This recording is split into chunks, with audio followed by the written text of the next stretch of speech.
morning. May it please the court. Robert Coulter, Assistant Public Defender, appearing on behalf of the appellant.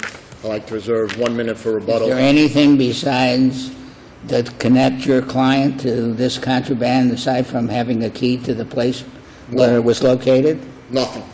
There is no phone records. There is nothing. This is interesting. This is not only a joint possession case, but this is a no possession case. All you have is similar to me having a key to my next door neighbor. The fact that I have a key to an apartment clearly would not be sufficient evidence to establish possession of cocaine. That's all the state has. Is Mr. Stevens in jail?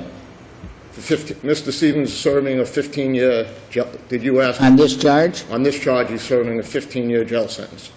Why wasn't this brought to our attention earlier? In terms... What? I mean, I put in the brief what his sentence was, and I raised the issue. Maybe I should have moved to expedite the issue quicker, yes. But we're here now before the court. There was clearly insufficient evidence. There was also hearsay evidence. No evidence he'd ever been in the apartment. No evidence he came out of the apartment. No evidence he had any connection to this apartment but a key. A key, and that inadmissible evidence that he was found at the front door of the apartment. Well, what does that got to do with it? And that would also be not enough evidence. So is our contention that the defendant is... Well, even if it were admissible, he was just anyway. In the apartment having used his key. What? There is insufficient evidence in this case. I don't think there's any question about that. The defendant is entitled to a judgment of acquittal. Well, Mr. Calter, first of all, joint possession, who's the other co-tenant? It strikes me as this is not a joint possession case. I would agree it's a no possession. I have no idea who the other tenant is, neither does my client. No one knows. Actually, the police were in better possession of the contraband than he was. We know that someone was running away. Can I say that he was a tenant? No. I know that my client was arrested, somebody else was arrested. We can presume neither one is a tenant. We can presume both are tenants. All right, so it seems to me not joint possession. But let me ask you another question. What if, this is a hypothetical, what if the defendant had been arrested inside the apartment at the doorway? Inside the apartment, I think it's a different case. Because then we have plain view. Then you would have plain view, you would have the cocaine right in possession, you would have knowledge. I would have a different argument whether I'd be able to establish that he had dominion and control over it.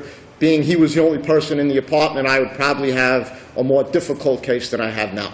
But this case, my client had no more connection to that house than anybody in this room. Nobody. There's no proof that he had any. No proof. Excuse me, he had a key. He had a key to the house. He had access to the house and the drugs. That's a little bit more than anybody in this room. We don't know if he had access that he knew that there were drugs in the house. We know that he had a key to that house. We may want to presume that he had access. I think, like Judge Wells said, the crucial thing is, what is there proof of? There is no proof here that my client had any access to anything in that house. And any connection with the house except the key. Except the key. Except the key. I mean, the key, I'm not saying access to the... I think we're conflating a couple things. The defendant had access to the apartment because he had the key, right? Correct. Having access to the apartment, he had access to the drugs. He might not have known they were there, but he certainly had access to them. If he may not have known, then he's not guilty of any crime. In every case, whether it's a case cited by the state or the defense, of course, they're all the same. The defendant always potentially has access to drugs. You have cases where the defendants are found inside the house, and the drugs are right there. Sure. And they say the defendant may have access to the drugs. He doesn't have dominion and control over the drugs. My next-door neighbor's house may be filled up with cocaine for all I know. I have a key to her house. Technically, you could say I have access to the drugs because technically I can go in the house. In fact, the landlord... That's technically true. The landlord he technically does have access. The landlord of a 50-apartment building has the key to all 50 apartments. Therefore, he is liable criminally for anything that's in any of the apartments. But the landlord technically has access. So we're not arguing about access. We're arguing about knowledge and constructive control. Right. We would concede he potentially had access to the drugs.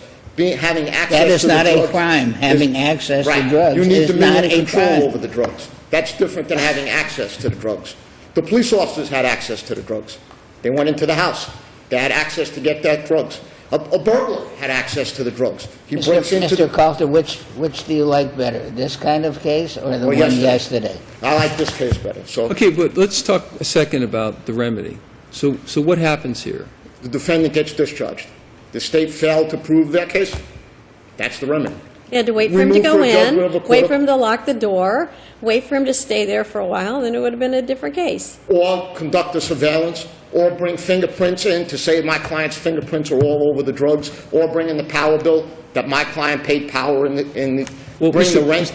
They did nothing. Something. Let's anything. focus for a second on the hearsay. And I understand it's hearsay, although the record gets a little sloppy in terms of excluding it. But can that hearsay evidence be interpreted by a jury as saying the defendant was arrested within the apartment? No. He wasn't arrested in the apartment. Because the apartment, it seems to say near the doorway. Now, you could be on one side of the door. If we wanted to get involved with the hearsay issue is exactly why the hearsay is inadmissible. How do we know? All we know is a police officer saying somebody else told me that the defendant was arrested. Do I know where he was arrested? Where was he No. arrested? Where? We have no idea. The officer says, someone told me he was arrested by the front door. Is it the inside of the front door? Is it the outside of the front door? Were we able to cross-examine that? Of course not, because the only officer who testified had no idea where the defendant was arrested. But it appears to me, and it's a fair reading, and I don't think the state will refute it, he was not arrested inside the house. He was arrested outside the house. But we really don't know that. And we don't know that because the state in this case decided to call no witnesses. They had 30, 40 security guards, police officers. Nobody testified. All they did is testify that I went in a house, I found drugs, we found the defendant with a key, bingo, find the defendant guilty. And it's our contention the evidence clearly was insufficient. When the evidence is insufficient, the defendant's entitled to a judgment of acquittal, which is exactly what the lawyer argued at the end of the state's case and at the end of the defense case. And we're asking that the defendant be discharged. Thank you. May it please the Court, Jay Silver on behalf of the State of Florida. Your Honors, this is a constructive possession case. What's the best case you have?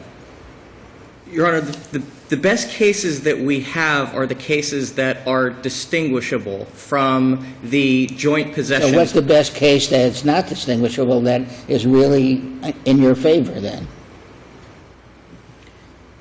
Is it a crime to have access to drugs? It is not a crime to have access to drugs. It is a crime to And be in that's all possession there of was in drugs. this case. However, when considering the factors of a constructive possession case, It's not a constructive possession case. well, Everybody, you have to tie the defendant in to the drugs in some way to make him or her in possession of them. The mere fact that they're there and he's here does not make him in possession or anybody in possession of it. However, the jury is allowed to draw the reasonable A inferences reasonable from... inference, it's got to be from the evidence. This case is one in which there should have been a confession of error. Your Honor, respectfully... You want to say key is control. You want to say the key to the premises is control of the premises, and therefore possession of the premises and everything in it. Is that Correct. what your, What is that what your case argument says that? is? There are cases... There What case says that? There are no cases that I was able to find that said key automatically equals... Because that would make my housekeeper, who has a key to my house, have control over my house and therefore subject to criminal And my- prosecution for any contraband I might have in And it. my exterminator is in big trouble because I've got a lot of bad stuff in there. However, I would point the court to the Sunderland case out of the 2nd District, where the court emphasized that the defendant was not seen using a key to enter. So the keys do become relevant. That helps you? Yes, because here... And what happened to the defendant in that case? In that case, the defendant was not seen using a key to enter. He didn't have it, and the court had reversed. Here So we he have... was acquitted. So your best case is one in which the defendant was acquitted? What's the best case in which the defendant was convicted? I would point the court to a case like Maryland versus Pringle, which looked at the totality of the But circumstances. there's no circumstances here. Well, the circumstances, respectfully. Sir, I have a few questions, if I could, and the same questions I asked Mr. Coulter. Looking at the hearsay, could the hearsay be, assuming it was admissible, hypothetical, could that hearsay be interpreted as he was arrested inside the apartment at the door? I believe the statement was he was arrested at the threshold of the door. I think that is what what the threshold of the door can either be inside or outside. So in all candor, I don't know that even if the court were to accept the unpreserved argument, that puts the defendant in the house necessarily. I think the threshold of the door is. Okay, Mr. Silver, thank you for your candor. I appreciate that. Thank you, counsel. Thank you, Your Honor. Mr. Coulter? I have no rebuttal, thank you. Thank you.